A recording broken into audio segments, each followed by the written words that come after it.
Integration is rich with several fascinating techniques. In this video, we will explore one of them, popularly known as Feynman's integration trick. In fact, this method finds a mention in his autobiography. Using Feynman's trick, we can integrate certain functions which are otherwise not integrable. In this video, we will first learn this trick and then we will use that to integrate sin x by x over 0 to infinity. Let us solve this problem to understand Feynman's trick. When we evaluate this definite integral, the final expression that we get will be consisting of alpha. So, we can consider this definite integral to be a function of alpha. Let that be I of alpha. The central idea of Feynman's trick is to differentiate the integral with respect to a variable other than the variable of integration. Here we differentiate it with respect to alpha. So, if we differentiate this with respect to alpha, we get d by d alpha of I of alpha. Let us say that is I dash of alpha is equal to d by d alpha of the integral, that is 0 to 1 x power 2 alpha minus 1 by ln x dx. This integral is an integral with respect to x and we are differentiating it with respect to alpha. So, the integral and derivative are independent of each other. Hence, I dash of alpha is equal to integral 0 to 1 d by d alpha of x power 2 alpha minus 1 by ln x dx, that is equal to integral 0 to 1. Since we are differentiating it with respect to alpha, all the terms except the terms which are containing alpha are to be treated as constant. So, we can write this as 1 by ln x into d by d alpha x power 2 alpha minus 1 dx. So, that is equal to integral 0 to 1 by ln x. Now, when we are differentiating this with respect to alpha, we need to take x as the constant and alpha as the variable. So, this is in the form of a power x. When we differentiate a power x, we will get a power x log a.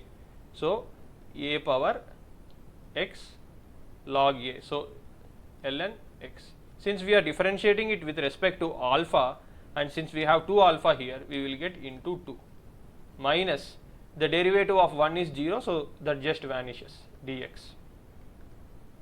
Now, this ln x and ln x will get cancelled, thereby we will get 2 times integral 0 to 1 x power 2 alpha dx.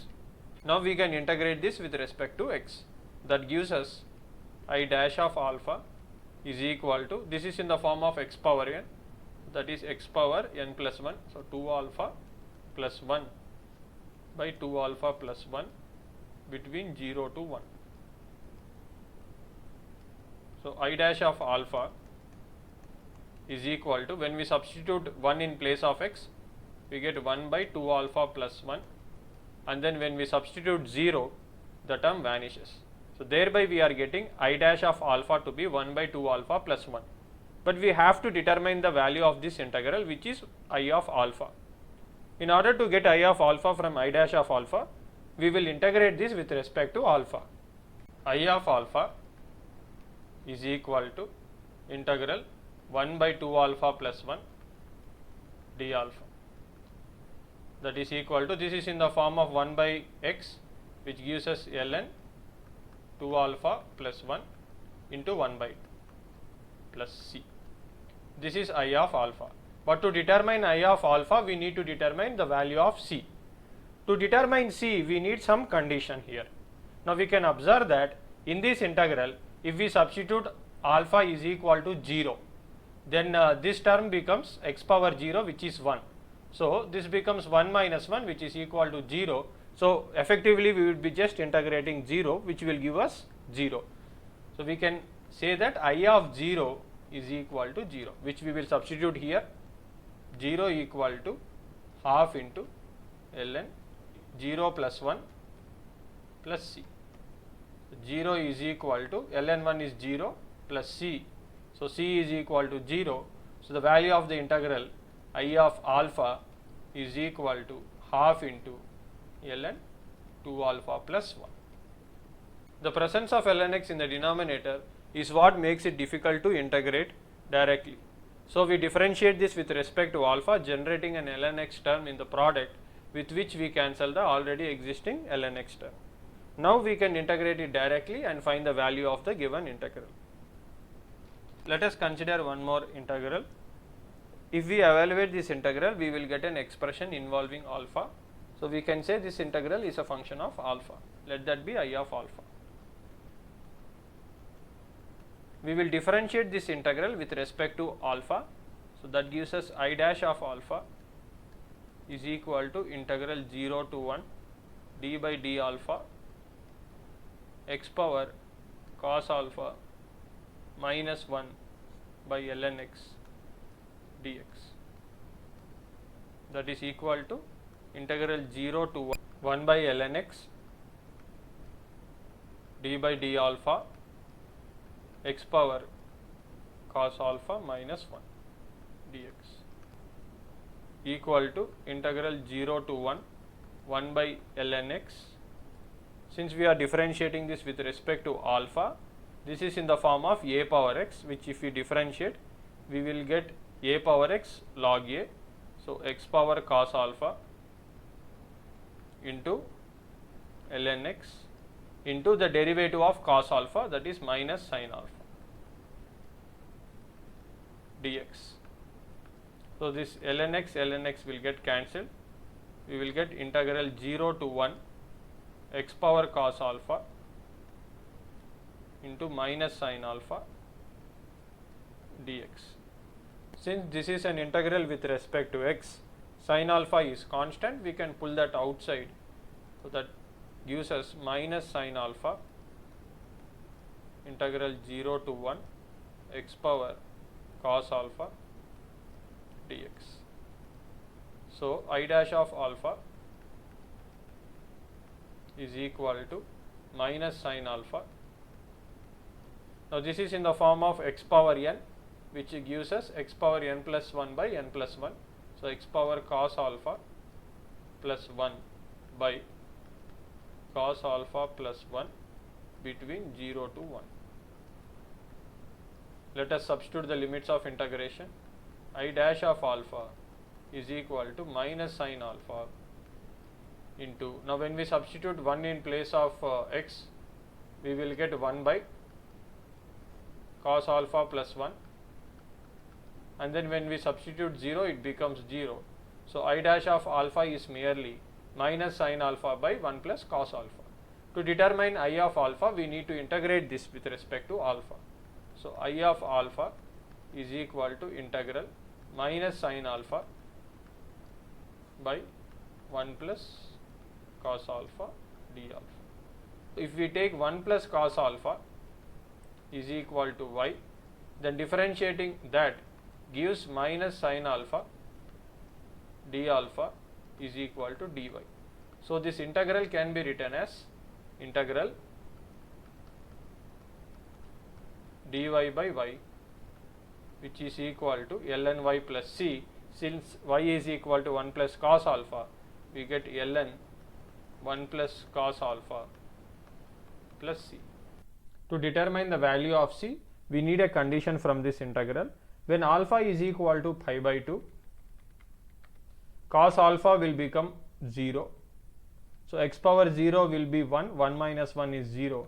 Since the numerator and hence the integral becomes 0, we can say I of pi by 2 is equal to 0. So let us substitute alpha is equal to pi by 2. I of pi by 2, that is 0, is equal to ln 1 plus cos pi by 2 is also 0 plus c. So that gives us ln 1 is 0, so c is equal to 0.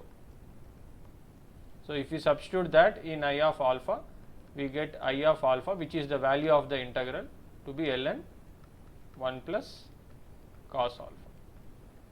So this way we can use Feynman's trick to evaluate certain functions which intrinsically consists of alpha.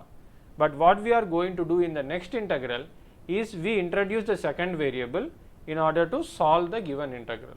Unlike the previous integrals, this integral does not have a second variable. In such cases, we introduce the second variable. we can introduce the second variable in the form of e power minus bx. We will take a function I of b is equal to integral 0 to infinity sin x by x e power minus bx dx. To determine the given integral, that is integral 0 to infinity sin x by x, would mean to determine I of 0. As you can see, when we substitute b is equal to 0, we get integral 0 to infinity sin x by x into e power 0 is 1 dx. The reason we introduce e power minus bx is, when we differentiate I with respect to b, we will get x in product cancelling the x in the denominator. So let us differentiate this with respect to b. I dash of b is equal to integral 0 to infinity sin x by x into d by db e power minus bx dx, that is equal to integral 0 to infinity sin x by x. Now since we are differentiating with respect to b and this is e power x, we will get e power x into whatever is the coefficient of b, that is minus x dx. So this x gets cancelled, we get I dash of b is equal to integral 0 to infinity sin x e power minus bx dx into minus 1, that we can take outside. Now we can integrate this with respect to x. In order to do that, we will use the formula e power ax sin bx when integrated gives us e power ax by a square plus b square into a sin bx minus b cos bx. So here a is actually minus b and b is equal to 1. So we will use that, and we will get I dash of b is equal to minus of e power ax means e power minus bx by a square plus b square, that is b square plus 1 into a sin bx minus b sin x minus cos x between 0 to infinity, that is equal to, now we can multiply with minus, that gives e power minus bx by b square plus 1 into cos x plus b sin x, with the limits of integration being 0 to infinity. Let us substitute the limits of integration. I dash of b is equal to, when we substitute infinity in place of x, e power minus infinity is 0, so that makes the entire term become 0. So 0 minus, now when we substitute x is equal to 0, then this term will become e power 0, which is 1 by b square plus 1 into cos 0 is 1 again, sin 0 is 0. So we get I dash of b is equal to minus 1 by b square plus 1. Now we have to determine I of b, so we will integrate this. So I of b is equal to integral minus 1 by 1 plus b square db. So I of b is equal to minus integral 1 by 1 plus b square db. We know this is equal to minus tan inverse b plus c. This is I of b. Now to determine I of b, we need to know the value of c. We have taken I of b to be integral 0 to infinity sin x by x e power minus bx dx. To determine c, if we substitute b equal to 0, that gives us I of 0 is equal to tan inverse 0 is 0. So c, that is equal to integral 0 to infinity sin x by x e power 0 is 1 dx. So the integral that we set out to determine is actually equal to c, but we need to determine the value of c here. So what value of b can we possibly substitute? We will substitute b equal to infinity. That is, we will consider limit b tending to infinity, I of b. So, that is equal to limit b tending to infinity minus tan inverse b plus c equal to limit b tending to infinity integral 0 to infinity sin x by x e power minus bx dx. So, here in this term tan inverse b when b is tending to infinity to be minus pi by 2. So, we get minus pi by 2 plus c is equal to, here when b is tending to infinity, e power minus bx will be e power minus infinity. Now, we know e power minus infinity is 0. So, this entire integral will become 0. So, that gives c is equal to pi by 2. So, the integral that we had to determine, we have showed, is equal to the value of c. So, integral 0 to infinity sin x by x dx is equal to pi by 2.